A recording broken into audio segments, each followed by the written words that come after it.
Thanks everyone for joining us today for Show Me the Money, alternative financing options for small businesses.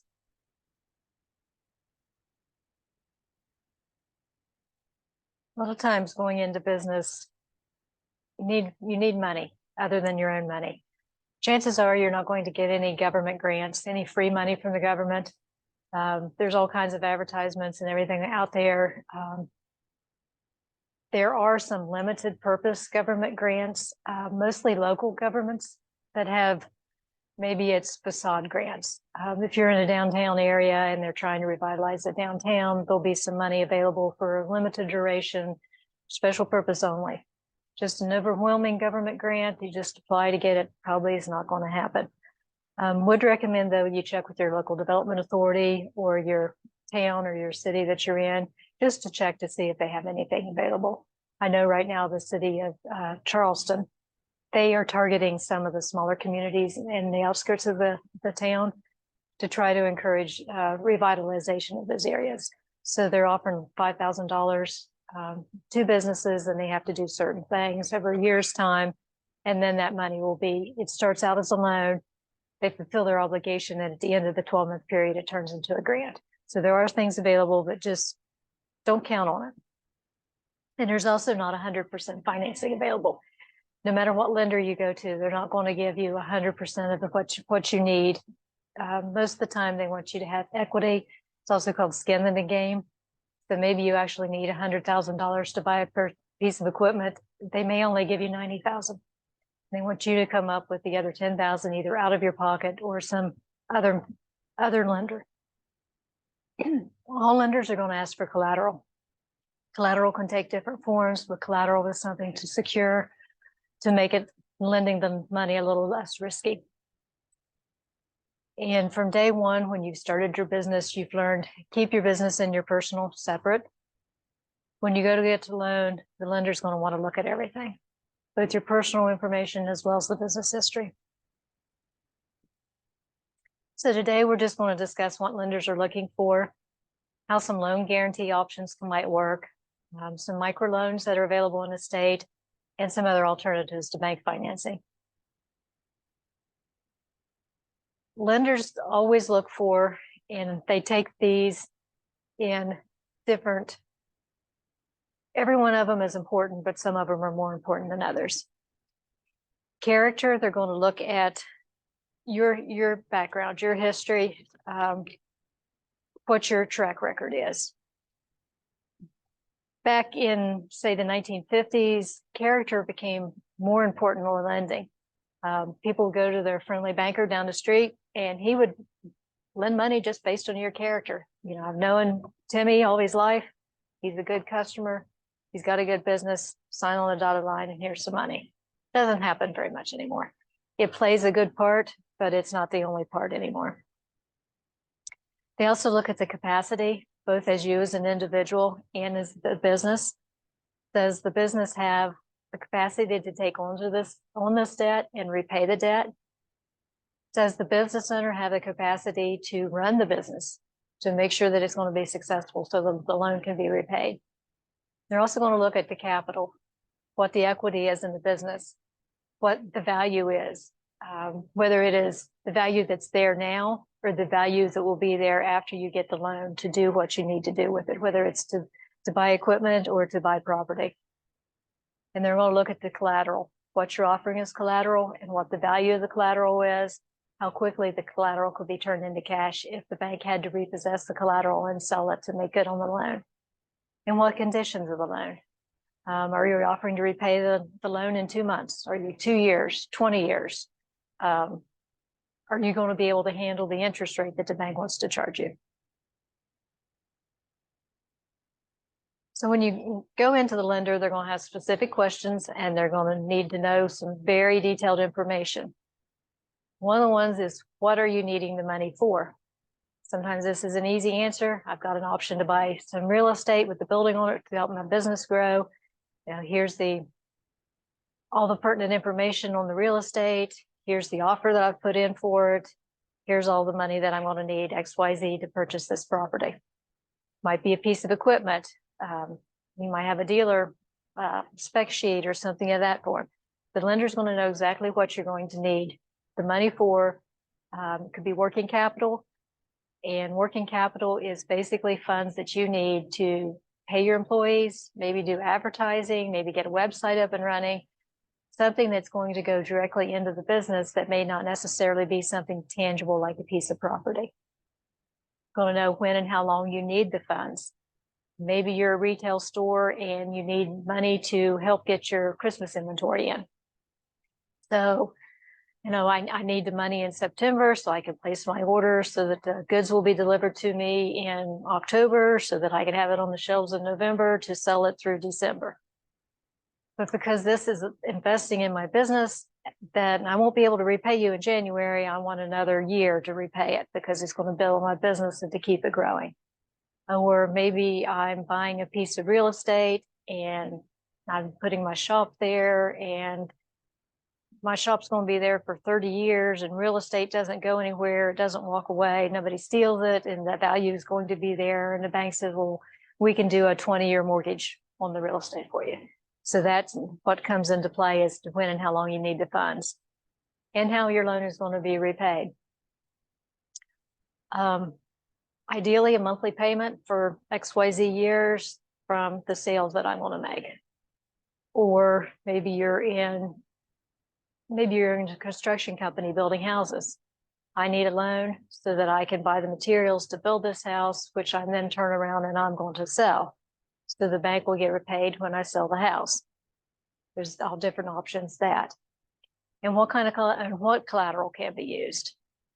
Maybe you're needing a loan for the working capital for some of the expenses for your business, and you already have a piece of real estate that's paid for, and you want to use that as collateral. Bank's going to love you. They love real estate as collateral. It holds its value most of the time, and it's easily identifiable. It's easy to see what you have, and in an ideal world, it's very marketable. And then also they're going to say, this business, you've tried to keep the business and your personal separate. So maybe you created it as an LLC or a corporation or something so that it has its separate identity from you. The bank's going to come through and say, well, you're applying for a business loan, but then we want you as the individual to do a personal guarantee, which then puts you on the hawk for the business loan. Because if the business goes out, the bank's going to come against you with the personal guarantee. Things that may disqualify you from a loan is if you've had a very recent bankruptcy within the last 2 years, or if you've had a bankruptcy for something other than health or divorce. Now, sometimes you can explain these away for if whatever happened, and you just couldn't get out of it, you were forced into filing bankruptcy. The more information you can give the bank to mitigate this, the more likely they'll take a look at it. Some banks, according to the regulations that they have to go through and they have to follow, they're just going to give you a flat out no, no matter what you tell them. They cannot do it, even though they would like to. And if you are a repeat offender and file multiple bankruptcies, that's also going to be another one where the bank gives you a firm no. And if you have non-payments of student debts, not that you have them on deferral or you're not paying them, it's just that you flat out walked away from them. And if you're owe back child support. That is because a lot of the banks have some kind of a component of a government financing, and that is a regulation with government money that you cannot be in arrearage on child support. So when you go into a bank, they're going to ask you to fill out an application, most likely, and that's going to just give you the basic information, who, what, when, where, and that kind of thing. But they're also going to be asked for your tax returns for the last 3 years. That's both the business and individual. They're going to want to see some financial statements. They're going to, at a minimum, they're going to want a personal financial statement on you, which lists what you owe and what you own. And they want to see financial statements for the business. Financial statements for the business, ideally, it's going to be more than what's on the tax return, because the tax return just shows your sales and expenses. Ideally, they'll have a balance sheet for the business, which shows what the business owns and what the business owes, as well as profit and loss for maybe the last couple of years. You're going to want a list in the value of collateral It might be equipment A, purchase value is $5,000, current market value, $4,000. Equipment C, purchase value or serial number. The more information you can give them, the better off it'll be. Or maybe it's a Ford construction truck purchased in 2012, so many thousand miles on it, and then they can look up in the blue book the value of it. Depending on what your business is and how you account for things, you may also have accounts receivable for your business where customers owe you money. That might be used as collateral and help support your loan. They're also going to know what you and the business owe, what your debts are. And a key component is going to be a business plan. Business plan might be something that you can prepare yourself. It might be something that you can go to the Small Business Development Center, who has excellent resources, who may be able to help you with the business plan, put it together with your input and their software package. But basically, a business plan is a way for you to sell your business to the lender, telling them that you know what you're doing. Here is what's unique about your business, lay out how you're operating the business, what your products are, how you're selling them, how you're reaching your customers. If you're using Facebook or marketing, TV ads, what are you doing to reach the customers? Who your competitors in the area are, how you're able to compete against them, what makes you unique, what is your product different from theirs, and why should a customer come to you versus your competitor? Where you want to take your business. Maybe you're operating out of your garage and you're happy to stay in your garage and you think you can grow your business to a certain level and you just want to keep it there.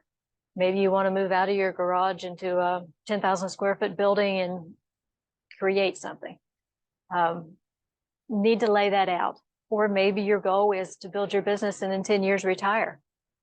That needs to be put in here as well so that the lender can see where you're wanting to go, what your steps are to get there, and what your ultimate game plan is. And it's fine to be upfront with the lender and say, hey, I only want to be in this business for 10 years. The only drawback to that is they might only give you a loan for 7 years.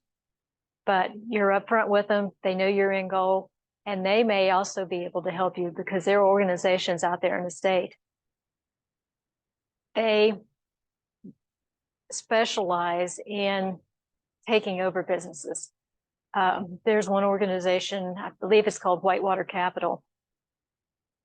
They recognized a need in West Virginia. There are a lot of people retiring and there's no successor to take over their business.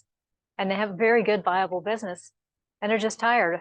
And rather than have that business shut down, this organization comes in and buys the business out, keeps the employees, and keeps the business running in hopes that maybe one of the employees will eventually like to come and own the business, or that there will be a permanent buyer come in to take over the business and to keep it going, because we don't want to lose some of these businesses in the state.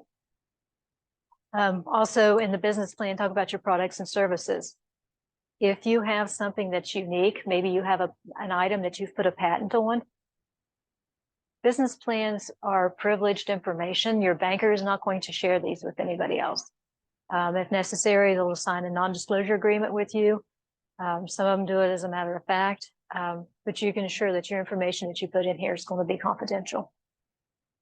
And go through how your organization or your business is structured. Maybe you're a hands-on owner. Maybe you have a day job and you hire a manager and you put your manager's resume in the business plan. That's just to give the banker a level of comfort to know that there is somebody responsible, with somebody that knows to keep the business going, to keep it running, keep it on focused. So with some of the loan packaging tips,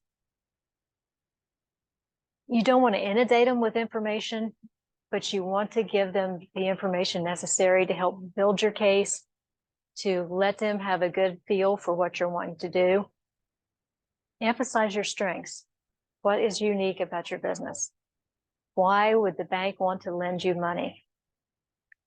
And weave in the theme, the bank wants to lend you money because the bank wants to make a profit. They want to earn interest off of your loan. So they need to feel comfortable with your business that they're going to get repaid. And do proofread what you prepare. Sometimes I've read business plans where They talk about how they want to grow the business and how they're going to be doing this, this, and this.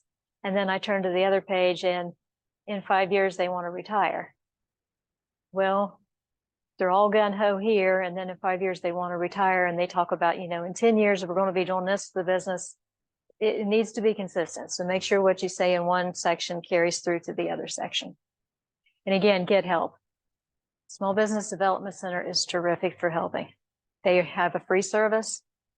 They're wonderful. Don't be afraid to ask them for help.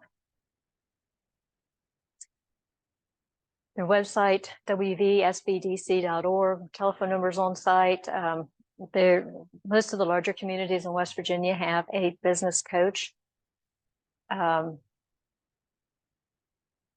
Bluefield area has one. Charleston area has like 3. There's 2 over in the Eastern Panhandle, 1 in Northern Panhandle, like 2 in Morgantown area. So they're all over the place. Each of them have different varied backgrounds. So they have different expertise.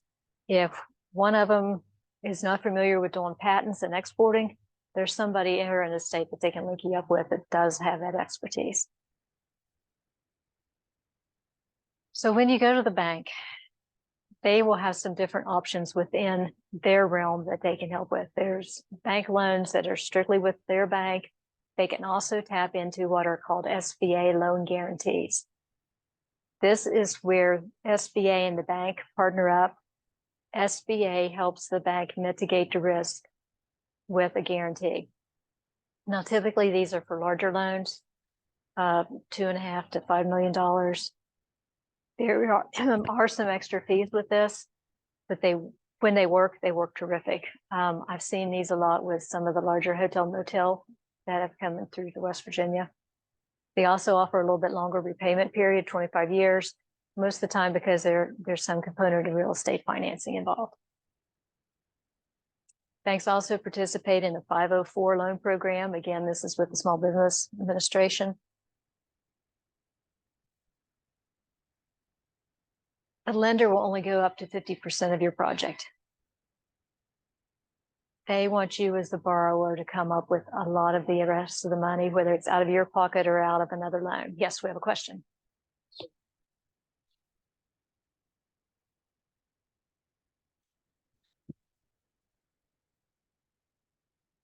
Mm-hmm. Mm-hmm.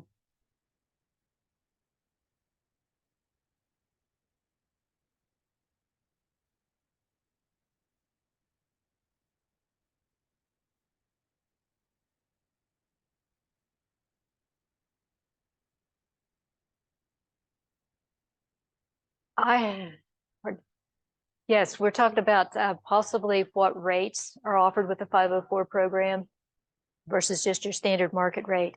I think they mirror the market rate pretty closely, maybe just a tiny bit lower, but there's not a lot of difference between them, at least the last time I checked on them. As you mentioned, USDA does have business loans available, and sometimes those are lower than market rate that you could get at a bank. But there's different components. Usually, well, it depends on what kind of USDA. There's some USDA loans that are partnered with bank loans, and then there's some USDA loans that are partnered with non-banks entities. The non-bank entity loans are usually a little bit lower or about the same, but sometimes they carry some extra fees. So it just kind of depends on who you're dealing with and what the needs are for the loan. Then I don't see very many of these, but the SBA also puts up surety bonds to help cover some bid and performance bonds, usually like construction type projects. And this one's horrible to see. It's a little bit better on your handout, but not much. Just some of the various programs offered with the SBA. We had talked about the 7A loans, which is up to $5 million. There's a 7A small loan, which is up to $350,000. An SBA Express, which goes up to $500,000. But they only will finance 50% of a project on that. There's also Community Advantage loan, which goes up to $350,000. There's an international loan program, export loan program. Then there's an SBA microloan. That is what my organization offers. And how that works is SBA partners with local organizations who has to go through an approval process by SBA. SBA then loans the money to these organizations, who in turn loans them out to the businesses. Microloans range from $5,000 to $50,000 and up to a maximum of 6-year term at a fixed interest rate. That's what's very attractive about these, is there's the fixed interest rate. Some of the bank loans and some of the other SBA loans, they may be only fixed for like 3 years, and then they'll do a rate reset. In some markets, say you got a loan back in 2008 when the economy wasn't doing too good, the rate reset didn't really hurt anybody. If you got a loan maybe 3 years ago and now it's about time to do a rate reset, it might hurt you because you have the higher rate. So anyway, the microloans are a fixed interest rate. The funds can be used for almost anything except real estate and delinquent taxes, because you're dealing with government money. The same with the SBA, 7A, 504, and all those others. Can't be delinquent on any federal debt, because if you're delinquent on federal debt and they loan you federal money, that just kind of puts you a little bit further behind. And so they make sure that you're at least current with your debt. So we can use inventory, supplies, furniture, fixtures, equipment, general working capital, but no real estate. And a lot of the SBA microloans carry a technical assistance component. And once you get the loan, then the organization can continue to help your business. The organization I'm with, we do that by offering some money to help get QuickBooks installed at your business, do some training, maybe help you get the point of sale, your Square system or your Clover system hooked up with QuickBooks so that information comes over seamlessly, making sure that you know how to run a report so you can do your payroll taxes if you run your own payroll, make sure you can get the sales tax reports you need to file and pay your sales taxes. We also help with marketing money, whether it is to get an online portal where you can do sales online, or maybe just Facebook advertising, how to trigger your post on Facebook and all the training providing with that. We can also do some customized training. We've helped people with inventory before, helping decide which point of sale system is best for them. We work with the SBA a lot on other specialized per need, I guess. You say you need something, we'll try to figure out what the fix is, to whether we put you in with an expert, subject matter expert, or if it's something we can do in-house, we provide that technical assistance. And then every now and then we do provide some group therapy sessions, you might call it. So when you go into the bank, what ideally do you already have prepared? You already have your business plan. You already have three years copies of your financial projections. SBDC, again, is a tremendous help with this. If you're already in business, say you've been in business for a year, you've got a good foundation then that you can build on to project out what you think your business is going to do in the next 3 years. If you're a brand new startup, it's a little more difficult. That's where the expertise of the SBDC Center can help you out with, because they know, they have worked with so many people. They know what others in your type of industry have done, what hurdles and what maybe unexpected costs you can be encountering, so they can help you flesh out what you need to put on your projections. Credit report, most of the banks like to pull their own credit report. So be prepared, you're going to have to sign up a disclosure statement, giving them authority to pull your credit report. It's a good idea, though, to have some idea of what's on your report before you go in there. Whether it's something, something's going to show up on your report that you're already contesting because it wasn't yours, or there's something that shows up on your report that's derogatory that you're trying to work out, or there's something on your report that needs some additional explaining. Maybe you did have a divorce situation and your ex got the credit card, but it's still showing on your report as delinquent. You need to be able to mitigate what is showing on there that has a negative effect on you. And then you need your 3 years of income taxes, both personal and business.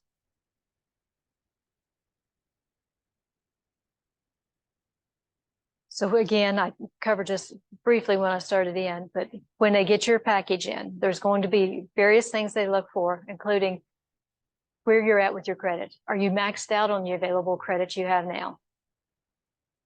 Maybe you have an available credit that you could use instead of the bank. You just don't like it because it has a higher interest rate. Well, there's no harm in that. What's your collateral? Do you have collateral? What's your collateral worth? If you don't have enough collateral, is there something else that you have that could be put up and that you would willing to be put up for collateral? And the strength of your business plan or your idea. Say you want to open up a hot dog shop, and where you're locating in downtown on First Street, maybe there's a hot dog shop already on Second Street and one on Third Street. So what's going to make your shop so much better than the other two? What's going to draw customers into you? How are you going to sustain those customers? Do you have experience in this? Say you want to open a restaurant. Have you ever worked in a restaurant before? Are you used to cooking for massive amounts of people? Do you like working with people? How are you at managing employees? Have you ever managed employees before? All that comes into play. What is your experience and the strength that you are bringing to this business in your market area?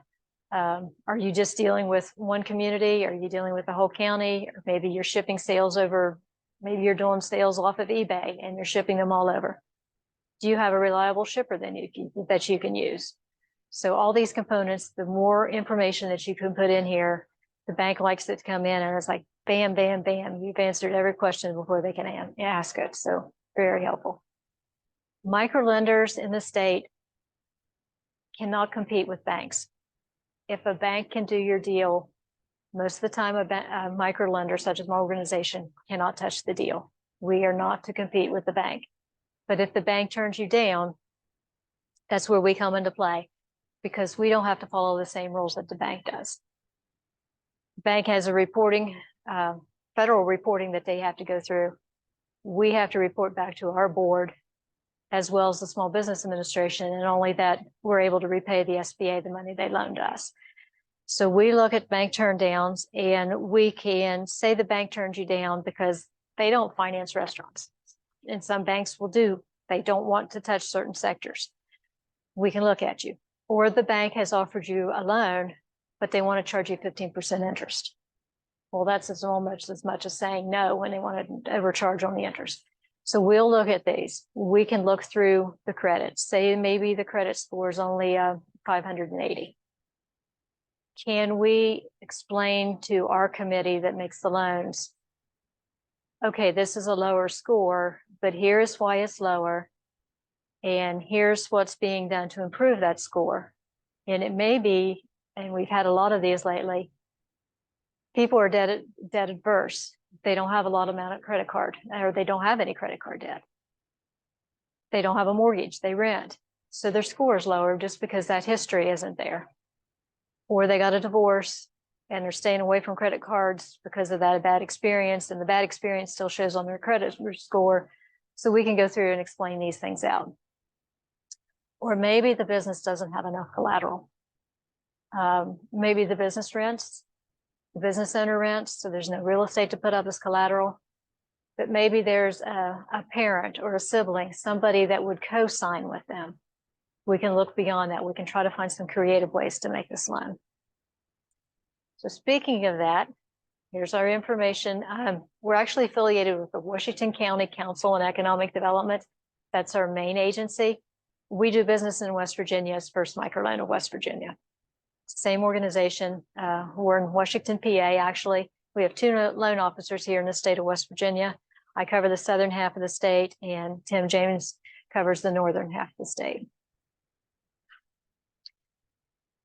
So what's some other financing options? Bank, other alternative lenders in the state. One that works sometimes, but you have to be very careful about it, borrowing from friends and family. This can go south and can cost you your friends or your family, or it can work out tremendously well. It can be a family-run business and everybody chips in, and all, money-wise as well as work-wise. Can also get accounts receivable financing. This could also be called pledging or factoring. And I'll cover these in a little bit more detail here in a second. Merchant cash advances, seller financing. One that's not used a lot, but can work out really wonderful, crowdfunding, equipment purchasing financing, and some of the regional economic development authorities have money to loan. So friends and family, a lot of times friends and family will, here's some money, put it in your business. Don't care so much about paying you back. Okay, that's great. But maybe 5 years down the road and your business is doing really, really good. And they used to come back and say, oh, that money that I loaned you, that was really me buying into your business. So now I own part of your business. Uh-oh, we've got a family fight coming up. So you just need to be careful when you do friends and family. And ideally, it might offend some people, but get it in writing. If they're giving you a gift, have them sign some kind of a receipt or something that says, acknowledge this as a gift. Or they're going to loan you money, and if your business is successful, pay it back. If not, it's a gift. Just put it in writing. Accounts receivable pledging. This is usually done by a financial institution, and they're using your accounts receivable with money that your customers owe you as collateral. Now, you're as the business owner or the business operator, you're still responsible for making sure that accounts receivable are paid. You have to provide statements to the bank showing what's going on there. And typically you don't get it dollar for dollar. The bank isn't going to give you $100 for a $100 receivable from your customer. The bank will come back in and look at you as the business, but they're going to also want to look at your customer. Because ultimately, if the customer doesn't repay it, the bank isn't going to get repaid. So they want to make sure that that customer has good financial backing so that they will make sure that everybody's paid. And then factoring, that's about the same thing, but it's kind of like you're selling your accounts receivable. And then whoever you sell it to is going to collect on it. And again, it's not going to be dollar for dollar because there could be some things that devalue that receivable. Company that owes you money may go out of business, or there's a whole slew of other factors. Usually larger businesses do the pledging and the factoring. Merchant cash advances, we see a lot of these coming through. I know that Square and Clover offers some advances. I've seen it both ways, where it's worked really, really well for the business and has been extremely helpful. And I've seen where it's been very hurtful to the company, almost to the point of putting them out of business. They're going to loan you money and then they want repaid.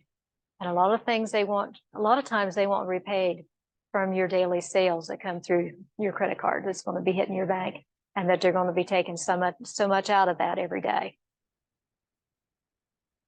You need to be sure that what they're going to be taken out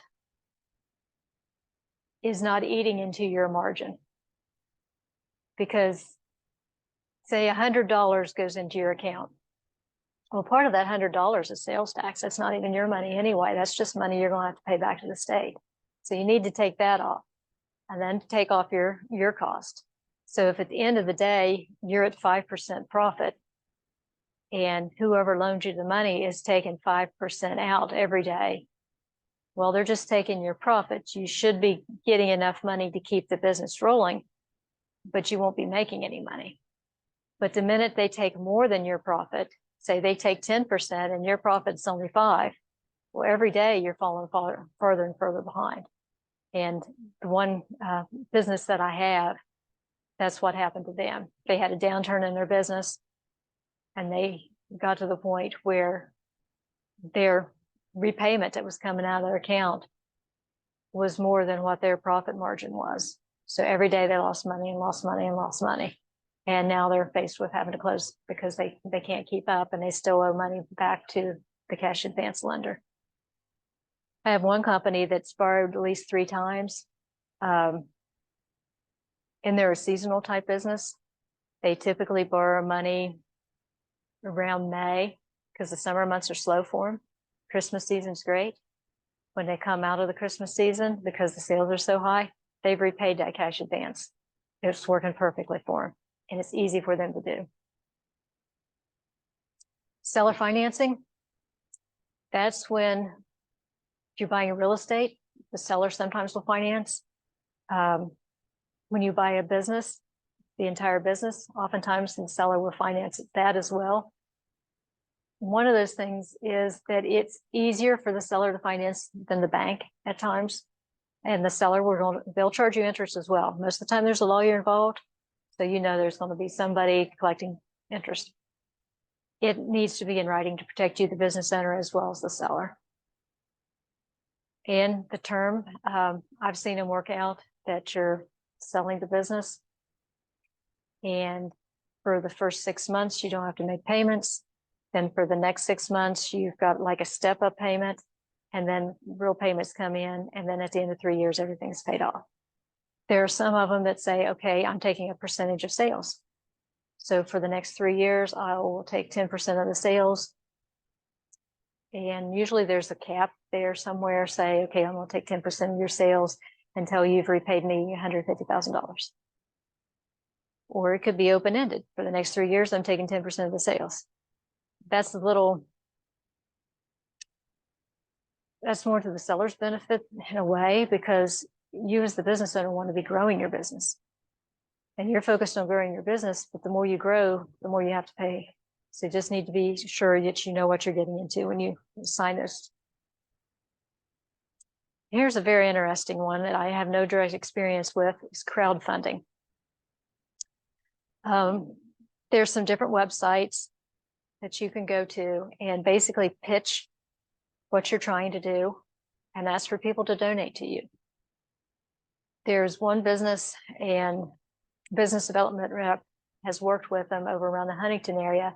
Two young ladies wanted to start a business. They went to the bank and said, I need $85,000. Bank says, I'm only going to give you 50. You need to come up with the other 35. They went out to one of these websites. They pitched their story, told them they needed to raise 35,000. They did some videos, they did different things. They raised the 35,000 donations off of this. They went to the bank. Bank said, you've got $35,000 promised or in hand. We'll give you the other 50. Bingo, 100% financing. It just worked absolutely wonderful. Usually how this works, though, is you have a good story to tell. People can connect with you. And sometimes that's all it takes. Sometimes there's a little incentive out there. Maybe I'll put your name on my funder's wall, or maybe you get the first batch of moonshine that I'm producing, or here's a t-shirt, or I'm building something and you get the first whatever. Investment crowdfunding, I have absolutely no experience whatsoever with that or any stories to tell about. It is available. So with that, though, a lot of times they want some ownership in your business. And it might be a temporary ownership, it might be a permanent ownership. So I'll just say it's available. Hopefully the small business development centers, if you want to go that route, they can hook you up with an expert to walk you through it. There is an entity in the state of West Virginia, Innova Capital, that's located around the Fairmont region. They deal with a lot of the high-tech startups. They have some participatory loans where they can just loan you money, or they can loan you money that if it's not repaid, it turns into an ownership interest of the business. But their goal was not to own businesses. Their goal was to get their money back. So even though they have an ownership in your business, you may be able to buy them out later. So it's worked out very well for some of the businesses in the state. Then we have peer-to-peer financing. These are basically loans. And again, you can find some of these online. There's all kind of, I forget what the best way I was told to Google them, but there are organizations out there that they're basically not a traditional lender. They're not a bank, but they're out there to finance businesses. They are strictly loans. You're going to be signing all kinds of documents, paying to pledge collateral and to repay them and everything. There's no regulation, and there's little oversight with these. It may work for you, just to be aware that it's out there. And then equipment loan financing, I think you're all familiar with what that could be. A lot of times, if you have an auto repair shop, you're going to have a Snap-on tool loan.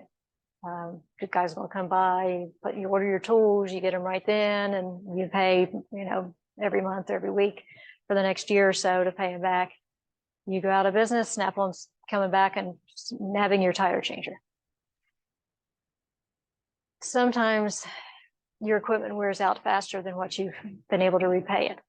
That's the big drawback on that. In the old days, people financed their copiers like this. I don't think they do it so much anymore. They're mostly just straight leases, but you pay for your copier 5 years. 5 years comes, full copier's worn out. It's not worth anything at that point in time. Or maybe it wore out in 3 years, but you still owe another 2 on us.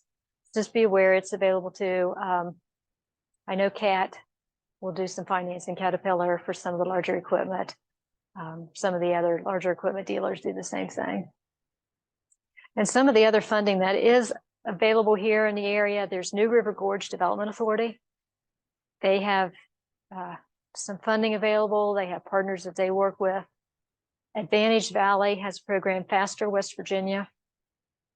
They have one segment that does cover the Hatfield McCoy's Trail, which I know extends down through here. They're focused a lot on tourism, manufacturing, West Virginia growth type jobs. Partner Community Capital is a statewide program. It's actually headquartered in Shepherdstown. They cover West Virginia and North Carolina. They do a whole gamut of financing. They do a large type financing, and we're talking like 5 million plus projects. They do microloans, $10,000 loans. They can do almost every segment of business, except I don't think they can do golf courses. They do hotels, motels, cabins, Airbnbs, tourism related, restaurants related, manufacturing, fish farms. They've done a whole wonderful gamut of stuff. And they also have a large component of technical assistance they can offer to businesses. And then right next door, we have Wyoming County Economic Development Administration, Christy Laxton's group. They have some microloan funds that can be used across the state of West Virginia, and several other programs that they partner with, Faster West Virginia, New River Gorge. They all kind of co-work on making loans. They're going to ask for a lot of the same things that the banks do. They're going to want your projections. They're going to want your business plans. They're going to look at your tax returns. They all have loan review committees made up of various people in the community, feet on the ground. A lot of times when you're dealing with a bank, you have your banker that you sit across the table from and talk to. They're not the ones that make the lending decision. Somebody out of state may make the lending decision, which makes it hard because they don't know the local communities. They don't know the local people, the local culture. They don't know part of the key components as to why your business may be successful in that local area. They're going strictly by the numbers. They plug it into their computer system and it spits out all these things, good, bad, good, bad, good, bad. Oh, we'll do it. With the local regional funds, they know these businesses. They know who your competitors are. Oftentimes they know who you are. They can see the potential for your business. And they can be the proponents to help sway other people in the committee, or they're also more likely to say, hold on, we like this, but maybe have you considered this? And here's some additional questions for you to answer and to think about. We really want to help you, but we just want to make sure things are good, because ultimately we want repaid too, but we want your business here in our community, giving jobs for our people. So they're a little more hands-on, a little more dedicated to making sure that the business's growth succeeds and that you succeed. So I want to go a little bit more into your credit score. Typically ranges are from 300 to 850. I've actually seen no scores. We just had a business, it was a startup business, apply to us, and it was a mother-daughter team. Neither one of them had a credit score. The mother and the father, a couple years ago, said, we're paying off all our credit cards. We're going strictly cash. As a result, they have no debt. They have no credit score. The daughter just graduated. She has no credit score because she doesn't have any credit cards. She doesn't have a car loan yet. So our committee looked at it And there was a long discussion because they weren't comfortable with the zero credit score. But it came down to that the mother and father had been so dedicated for more than 5 years of providing for their family, and they were both working without credit card, and they had nothing derogatory. They didn't have anything positive, but they said their level of commitment showed that they were responsible and that they were willing to take a gamble. And they understood that the daughter is just now building her score, and they were willing to accept that as well. And they ultimately approved the loan.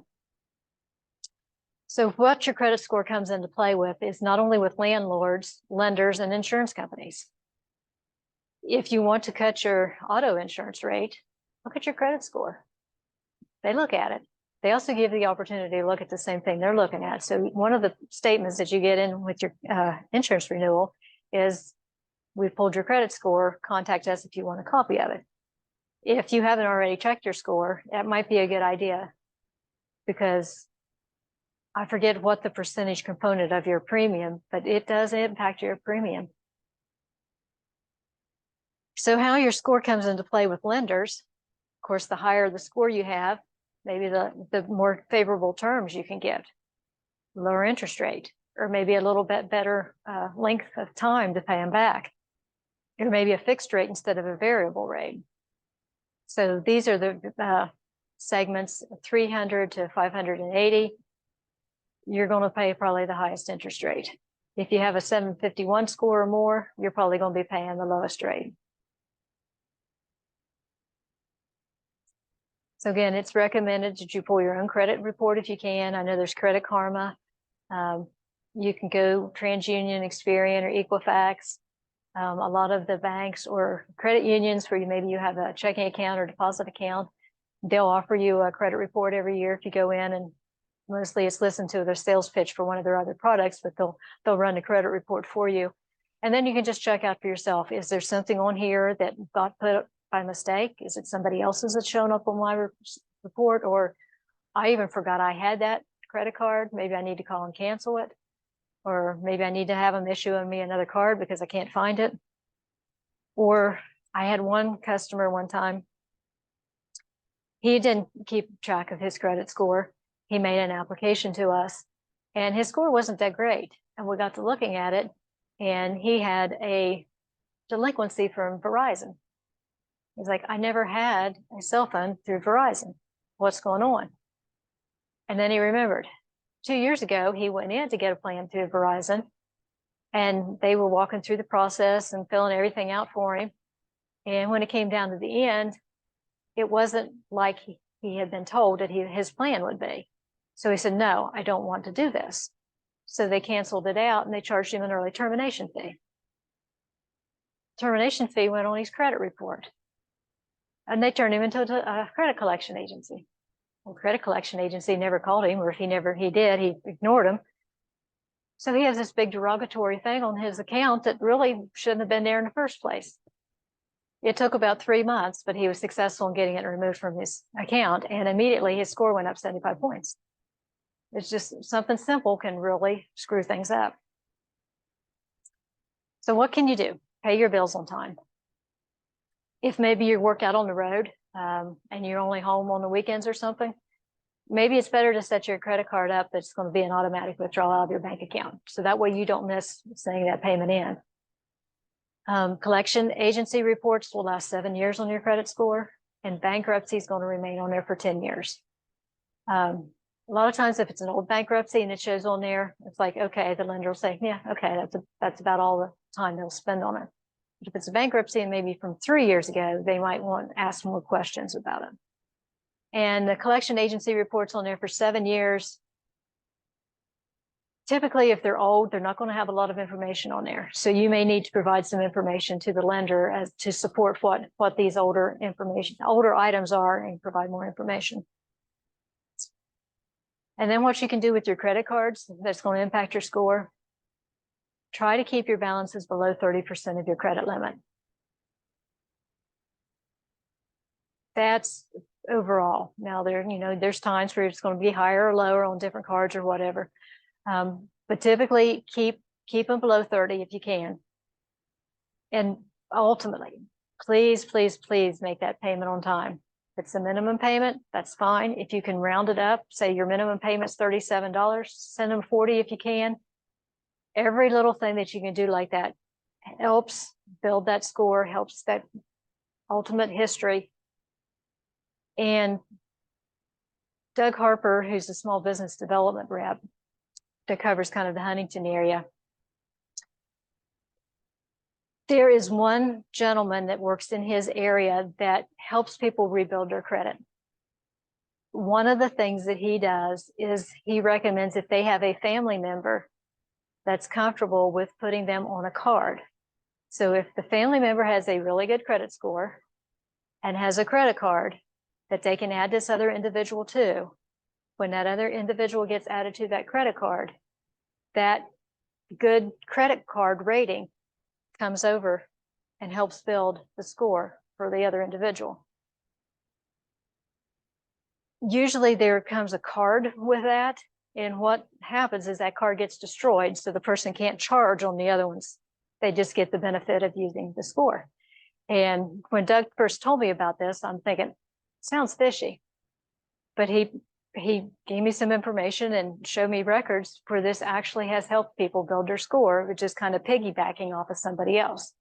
Now, the key to making that work is if they can't charge on that account and rack it up, because then it's going to destroy both people's score. But in being comfortable with that person to allow them to do that. And also, if you have a credit card that you don't use, as long as you have that 30% limit that you're trying to keep and you have other cards, it might be to your advantage to close that card out. Now, lots of times, if you only have maybe one credit card, don't close it out, because then that's going to hurt your score. But manage the number of cards you have and manage the balances that you keep. And scams. There's scams everywhere you look anymore. I won't name names on TV, but you call and get cash in your bank account at the end of the day or tomorrow. It does work, but sometimes these are scams. They're going to end up costing you more than you get out of them. So just be sure you know what you're getting into. And it doesn't hurt if you're undecided to go talk to your local bank. They see all kinds of things come through with their bank accounts that they keep. They can tell you if they can't say, oh yeah, Joe ran into that problem, he had this, but then they can say, yes, I've seen this happen to other businesses. Stay away from them. Or they're not licensed. Check the Better Business rating on them. The postal inspector gets involved with a lot of scams because scams happen through the mail. There's also identity theft issues to worry about. Federal Trade Commission, their website is actually very informative with a lot of information about potential scams out there, what you can do to protect yourself.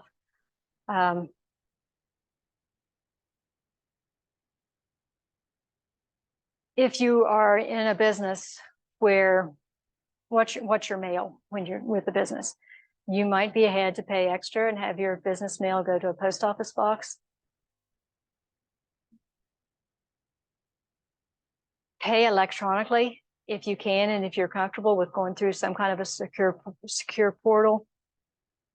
People like to steal money any way they can. Sometimes they can get a paper check and they can use some solution and remove the payee information off of that check and put their own name in and take it to the bank and cash it. If you pay electronically, it defeats that purpose. I was working for a business that happened to one time. The company that we were buying stuff off of, somebody in that company changed the invoices and said mail payments to this address. Well, we mailed payments to that address. That wasn't the business address. That was an individual address that they set up so they could get these checks coming through. They got the checks, they put their little solution on, they changed to payee, and they went to banks and they were cashing checks. Came through on the bank statement, and it wasn't who the check was written for. It was the right dollar amount, but it was the wrong payee. And we had this company calling us and saying, you never paid us. And we're like, well, you did, we did. It was check number such and such. And it's like, we never got it because it was misdirected. It took forever before the authorities were able to nab that person that had misdirected the payment address. Meanwhile, we had a lot of work to go through because we basically had to track every check, follow up with people, try to convert to electronic payments if we could. Some people wouldn't take electronic payments. Call people and say, we just mailed check to you. Let us know if you don't get it, in a reasonable amount of time. Well, then the postal service is so slow. So what's the reasonable amount of time anymore? It was a nightmare for about 6 months before they got it taken care of. So just beware, people are trying to get your money everywhere you turn. Just have some contact information. SBA actually has offices here in West Virginia. Leo Lopez helps a lot with the businesses that like to do exporting and importing and some of the unique things like that. Rick Haney is also in Charleston, and he helps a lot with just one-on-one with small businesses. There's my contact information with First Microloan of West Virginia. I believe that's the end of the presentation. So hopefully we have questions. Yes.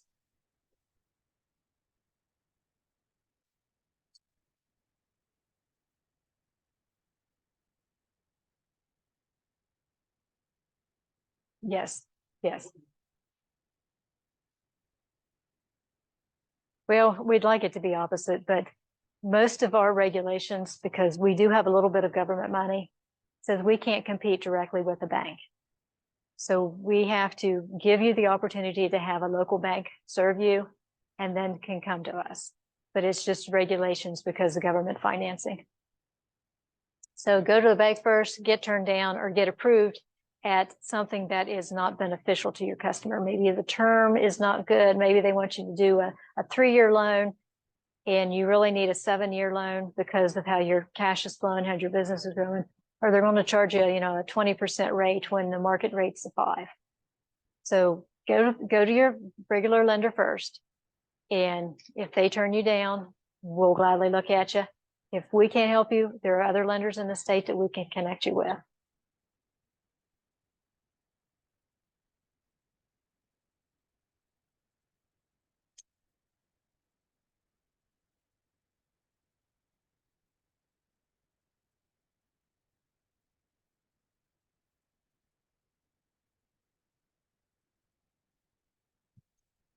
Ideally, yes.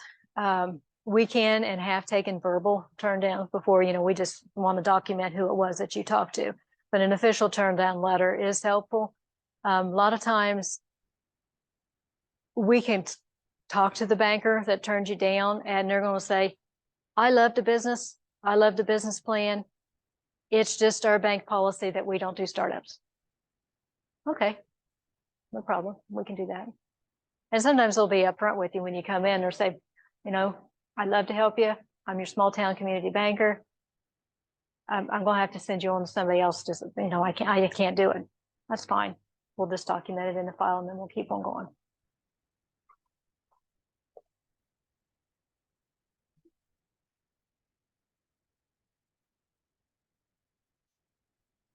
Mm-hmm. Okay. Mm-hmm.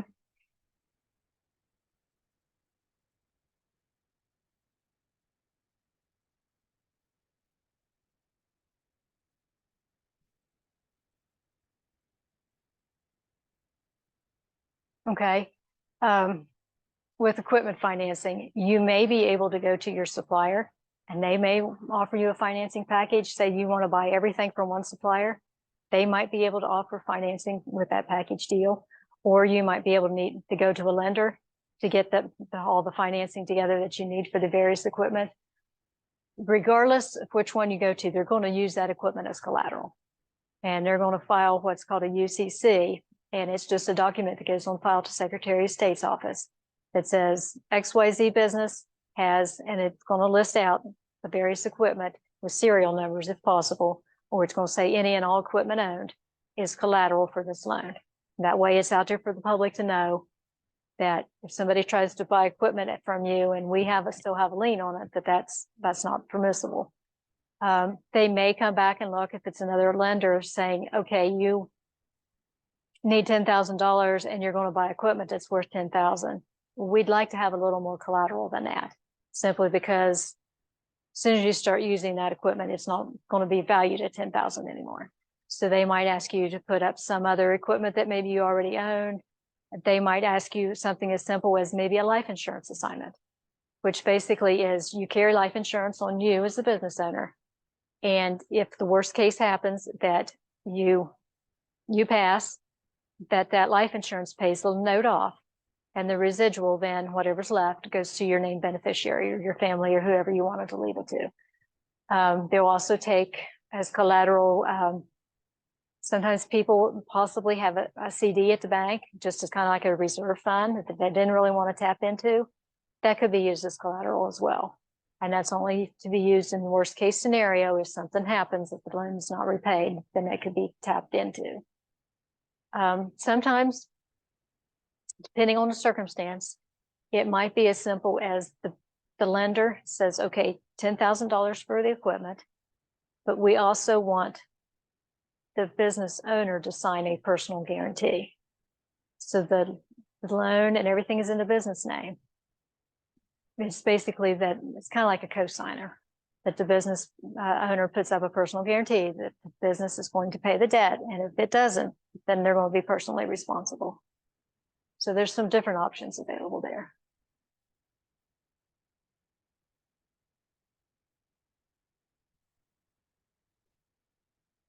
We usually do 5 to 7 years. Most everybody wants 7 years. With ours, you can pay it back early and there's no penalty for paying early. Sometimes various lenders will have a prepayment penalty in there. That's just to help mitigate, because if you pay it off early, they're not going to get as much interest as they would have if you had. So they want to collect a little bit up front. Commercial real estate, usually 15 to 20. And again, with commercial real estate, you're going to have to go through the same thing. They're going to want to get an appraisal on it. Depending on what it is, you might have to do an environmental report on it. Like if you have a convenience store that's doing any type of gasoline or fuel, there's going to have to be some kind of study done to make sure that there wasn't any type of leakages or contamination there, because the bank doesn't want to fund something that might potentially turn into a bigger issue.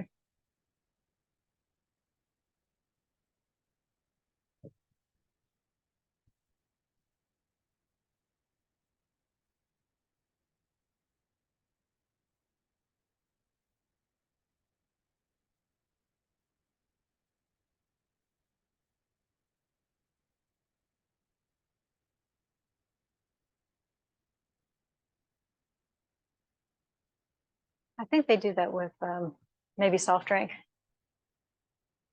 dispensers or something, that with a.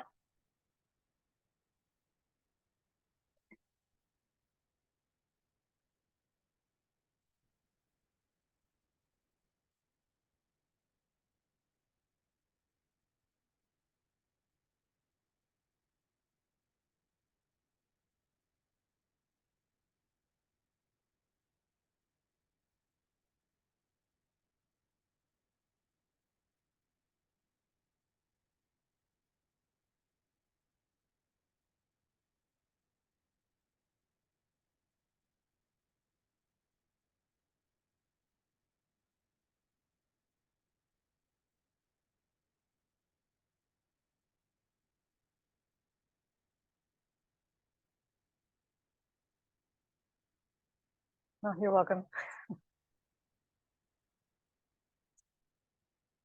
Any more? Yeah. Okay. Okay. That's it. So thank you all for joining us today.